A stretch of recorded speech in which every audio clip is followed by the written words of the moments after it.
Mangalagiri Tadepalli corporation పరిధిలోని ఎర్రబాలెంలో ఓ వ్యక్తి cell phone tower ఎక్కి ఆత్మహత్యకి ప్రయత్నించడం కలకలం రేపింది. మంగళగిరి సీఏ వీరస్వామి, డీఎస్పీ మురళీకృష్ణ కారణమని తనపై తప్పుడు కేసులు కట్టి వేధిస్తున్నారని సెల్ఫీ వీడియోలో ఆరోపించాడు. అయితే స్థానికులు, పోలీసుల వర్షన్ మరోలా ఉంది. నేరాలు చేయడం, కేసులు పెడితే వాటి నుంచి తప్పించుకోవడానికి ఇలా బెదిరిస్తున్నారని చెప్తున్నారు. ఇతనిపై మంగళగిరి పోలీస్ స్టేషన్ పరిధిలో పలు కేసులు నమోదు అయ్యాయన్నారు. పోలీసులు బెదిరించి కేసు నుంచి తప్పించుకోవడానికి ఇలాంటి ప్రయత్నాలు చేస్తున్నాడని ఆగ్రహం వ్యక్తం చేస్తున్నారు. నేను ఇప్పుడు ఈ టవర్ మీద ఉన్నాను. ఇది అర్థవంతుగా ఊరంతా కనబడుతుంది. ఇది టవర్, నేను ఎక్కిన టవర్.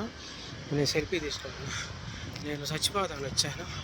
ఎందుకంటే సీఏ వీరాస్వామి, డిఎస్పీ మురళీకృష్ణ నాపై తప్పుడు కేసులు పెట్టి నోటీసులు కూడా ఇవ్వకుండా నెంబర్ ఆఫ్ కేసులు అని చెప్పి షీట్ కట్టి నన్ను మానసికంగా టార్చర్గా ఇబ్బందులకు గురి చేశారు.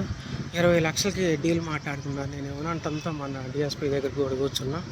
నా మీద కక్ష సాధింపులు చేసి ఇంకా నన్ను భయభ్రాంతులకి, నా ఫ్యామిలీని చంపేస్తామని చెప్పి భయభ్రాంతులు గురి చేసి వీరాస్వామి.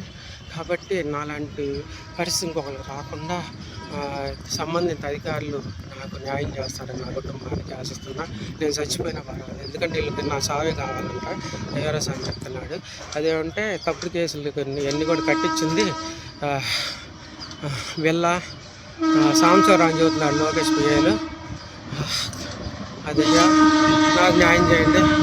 Okay, thank you. మిగిలిన నేను ఇప్పుడు